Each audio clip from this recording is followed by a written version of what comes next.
What's up, world? Uh, Here, chilling, tired, and I'm wore out.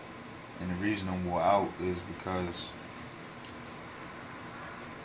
regardless, if people say you only have fun when you do something that you love to do, and when you're not doing something that you love to do versus something that you have to do, it takes a tremendous toll on you. So with going to a job or going to work, it's all, to me, a form of psychological, mental, emotional, and spiritual slavery, where we are under bondage to perform a certain amount of hours of debt or work, so to speak. And in this workplace, you sign an application, you tell all your business, you sign, basically you're signing a contract in which you are notifying the corporation that you know that you are an indentured servant, and that the artificial name that represents you, the name that you sign on that contract, you are letting them know that you are giving full compliance as to serving that debt to pay it off. And that's what we all doing in essence.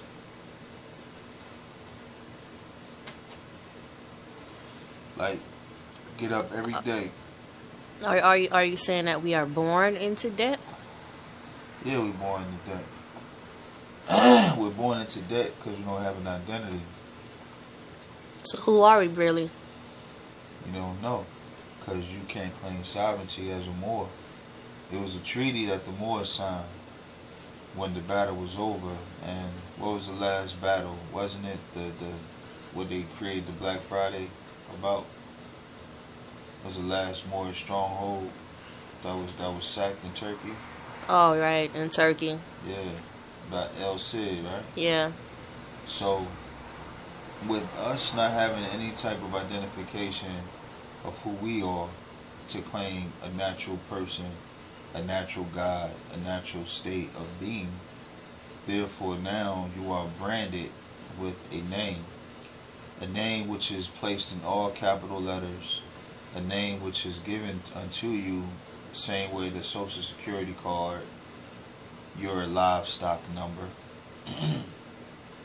the same way you have a birth certificate. So I keep record of you because you are in debt through the barcode, so to speak. Or is it our ancestors that were brought here supposedly I think it was by our slave masters? Say, for instance, slave master name is Jimmy Duncan, and set his slaves free, and he inherited that last name. So to be thankful and grateful that they're free, those same slaves that were set free named their firstborn, what name did I say? Jimmy Duncan. Mm-hmm. So are the slaves, their firstborn, paying the slave master's debt? Is that what you're saying? I think so. I think that the debt that the Europeans inherited from their breakaway from Great Britain, they pushed that debt upon us to pay that debt back. No different than how Haiti was once the richest country in the world, pretty much. It was predominant gold, rubies, minerals, sugar, you know what I mean? And when the Haitian people fought for their freedom, then basically they were blackballed by the entire country, the entire world. You know, like they were cut off, their supplies were cut off, their bargaining trade were cut off. And the people were given this unsurmountable debt that they cannot pay to this day. That's why they eat fucking mud pies over there, you know? And it's no different than what we're doing today. It's just glamorized and glitzed up a little bit more differently. You know, it's more artsy than anything. Because you got the bright lights. So therefore, anytime you have bright lights, you have a stage.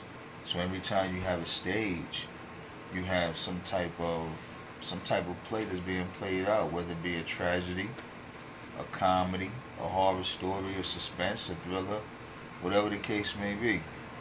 Now going back to the debt, I really do feel like that because at one time, when you were basically a free man, let's say I told you, well, let's say you told me you want me to work your land, right? Mm-hmm. And I gave you a fair assessment. I said, well, for the amount that you want me to do on this land, let's say I'm going to charge you $700 to clean that, whatever you want me to clean off the land. And that was done away with because once we were hit with this so-called artificial person bullshit that we back were paying in debt, then we were hit with the Federal Reserve note money. Then we were hit with hourly wages. So now you're working in which you're going to stay into debt. I'm going to create a fake national deficit in which I'm going to keep you under more debt so I can continue to tax you. Because there is no such thing as an income tax. No one has ever found it. It has never applied. But because you have a company that's called the IRS, in which institute this faction, and the government supports it, then the people basically are paying back a tariff or a tax. No different than the fucking serf or a peasant when they had to pay a tax. And they paid tax to the fucking Lord. So the Lord was basically what we call today the landlord. But back then he was simply called the Lord. And if you could not compensate or have the Lord's motherfucking tariff, then the Lord would come in and basically say, look here, I'm going to fuck your wife or your son or your daughter. You know, somebody going to give me what's due to me. And it's no different now than when you have an electricity bill, a water bill. How can you have a bill for something that is ever flowing? How can you tax me on something that was given to me by the earth? If this is natural and I am natural, then why am I deemed artificial? You know, why am I taught that I am less than nothing, and in order for me to be somebody, I have to give you a servitude of my life? If I work a job, let's say when I was in the military, I gave Uncle Sam 3 years of my life, okay? Now, had I gave Uncle Sam 20 years of my life, like a lot of people that I've come to know, then I get a pension because I gave Uncle Sam 20 years of paying off a debt. So now Uncle Sam will repay me with the pension that I get a monthly fee, so he could tax that monthly fee. It's a fucking cycle. Mm-hmm. And to the life of me, I don't understand why is it that we work 5 days a week and you only get 2 days off. And you really only get 1 day off, because by the time you work Monday through Friday, the only day that you have off is fucking Saturday. Because Sunday, you're gearing your body right back up to go to work the following day. Mm-hmm.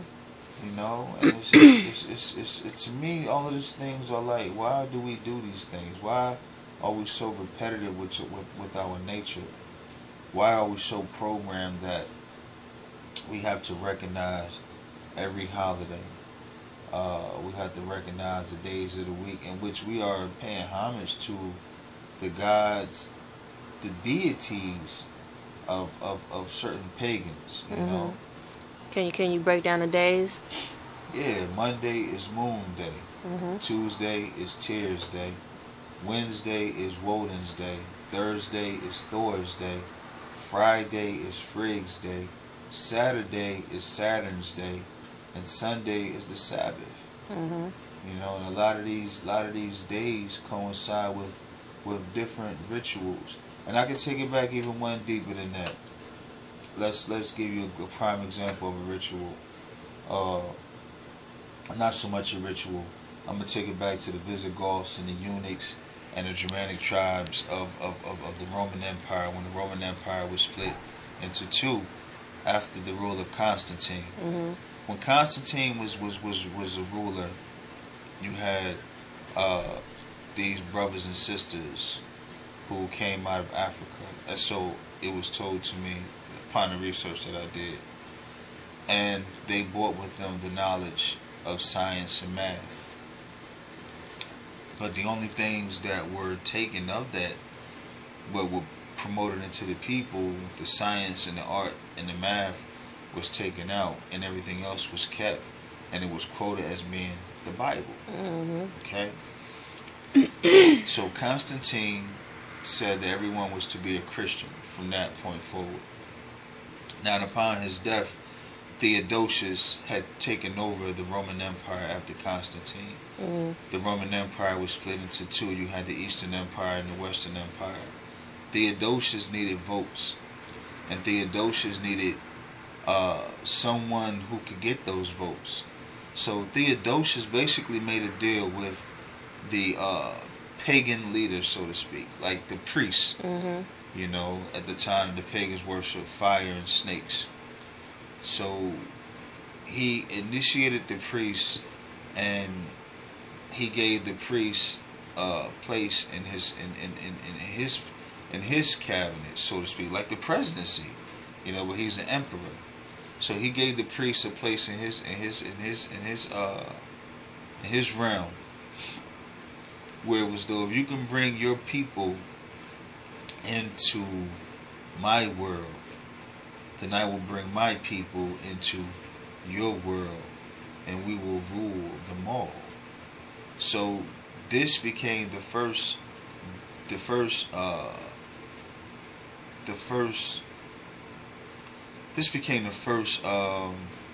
ideology of church and state, so to speak, where you combine religion with politics. And we see this going on to this very day, because everything has pretty much been passed down based upon how do you rule. You know, how do you rule a set of people? You have to rule them through confusion and division. Once you are able to do that, you can pretty much filter out where you need to filter out, and you can pretty much tell people anything and they will believe it. How do you tell me and my people that we are slaves?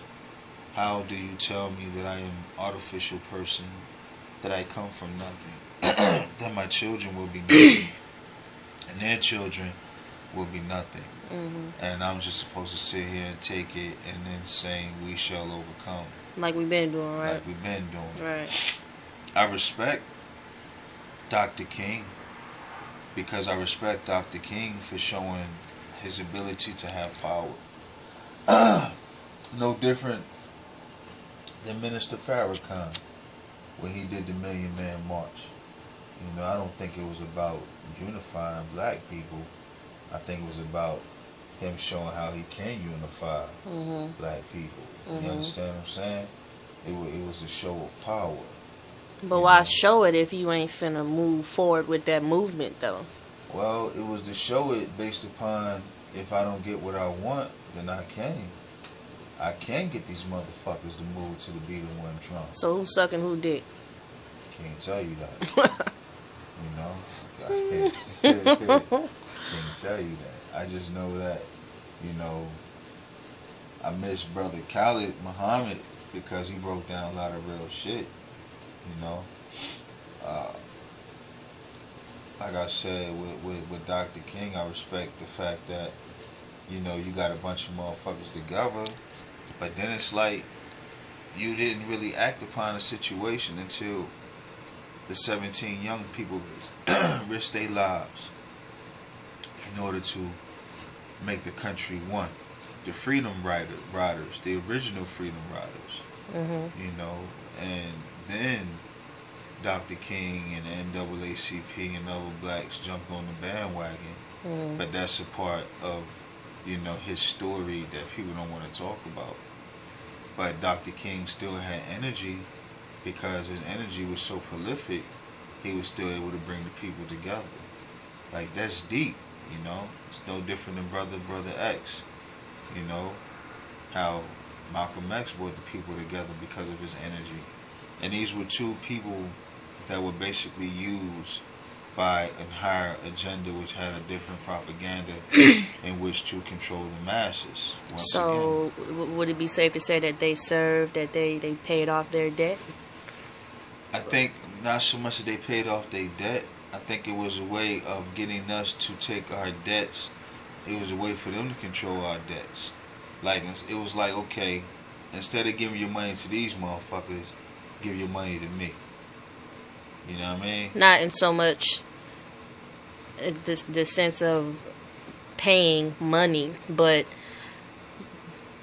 quote unquote, being that they were assassinated. Okay, I'm finna kill this nigga and I'm about to kill that nigga. Their debt is paid.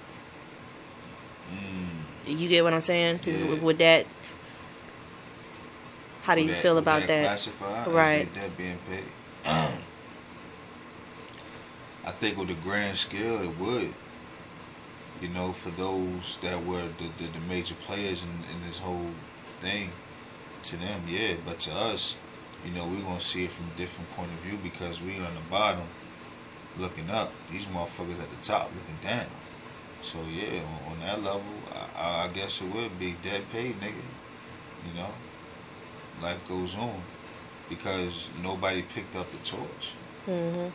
You know, nobody was like, yo, we angry, who we gonna fight? Who are you gonna fight? You know what I mean? And what's crazy about that whole situation was the fact that were they ever gonna tell niggas that you're indebted? You know, that you don't have to pay an income tax. You know, like, it's one thing when you could raise a person's spirit up and you raise up that fire and that passion, but then it's like, okay, once you raise up the spirit and then you start dropping knowledge on motherfuckers like, oh, all this shit is fake. Like, niggas gonna be like, what? You know, no different than the Panther movement. You know, and that's one thing that throughout all of this shit, none of the movements never touched on the economical structure of where we stand in this motherfucking country. You know what I mean? If they did, I missed it. So if someone can correct me, then I'm telling you right here on YouTube, then please correct me, because throughout all the movements, the Black Panther movement, Dr. King, the Nation of Islam, you know what I mean? Even with Minister Farrakhan, I never heard not one time did anybody talk about us being artificial persons, or the fact that we don't have to pay income taxes, and the fact that all of this shit is motherfucking bullshit, and the fact that, you know what I mean, we are under maritime laws.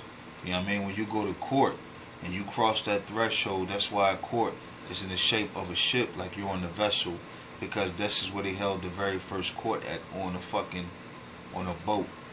You know what I mean? That's why they call it maritime laws. So you are subjected to the laws of the land based upon the laws of the court. The same laws that apply to the motherfucking British people, the same British people who hold rule and favor over this country, the same debt that we're paying back not only to the British, but also we're paying the British's debt that they owe to motherfucking China. So it's like, do the math. Why you think there's so much shit going on with people being oppressed throughout the world? Because motherfuckers is like, I'm not going to pay this shit back. I'm going to live my life, I'm going to live a good life, and I'm going to get you to pay this debt back. Cutthroat. And if you don't pay the debt back, I have a place for you called prison, where you will pay the debt back. Because now, instead of you working for $9 an hour, I'm going to have your ass working for 10 cents an hour. No different in a third world country. And then I'm going to get to experiment on you. I'm going to feed you the worst type of food. I'm going to put you in a place with the worst type of people. Not saying everyone that gets locked up is a bad motherfucker. What I mean by that is you have some people who are so fucking burnt out till they'll never coming back. Just like the movie The Matrix, when they went on different levels and they showed you the people who were like the vampires and the werewolves. You know what I mean? You got motherfuckers really out here like that. Ain't no coming back from that shit. You know what I mean? I was in Philly one time, you know what I mean, with my cuz. I swear to God, never seen it before in my life, yo. I seen this motherfucking Puerto Rican boy. Nigga had shark eyes. Shit ain't had no soul behind him. You know what I mean? But, you know, even though that's getting off the subject, but I'm just saying that it's some real, it's some fucked up shit out here that's really done systematically by a group of fucked up people with no type of scruples or morals. But the one thing I will give these people is that they hatch a plan and they stick to it. And they make sure that plan work by any means necessary. Now, we, on the flip side, we continue to support this very system, this very matrix, and we don't do anything to tear down the banks, to put a halt to the corporations, because we do not boycott the matrix. You know what I mean? We continue to support the matrix. We support the stores. We buy groceries. We support gas. We get up and we go to work. We support the school systems. We go to the churches. We support the churches. We support the mosques. We do everything in our power not to bring real change about our lives, but yet and still we'll sit back and we complain and we hold debates, but yet and still, who has the real power? The power has always belonged to the people, but until the people can recognize their strength from within, then we will continue to be programmed, we will continue to be dumbed down, and we will continue to be caught up in this matrix shit. You know what I mean? And we will continue to be in debt, and we will continue to pay off a national deficit that does not exist. We will continue to make our oppressors richer and more powerful than ever, and we will basically self-destruct. And I'm out. Choo, choo, choo, choo.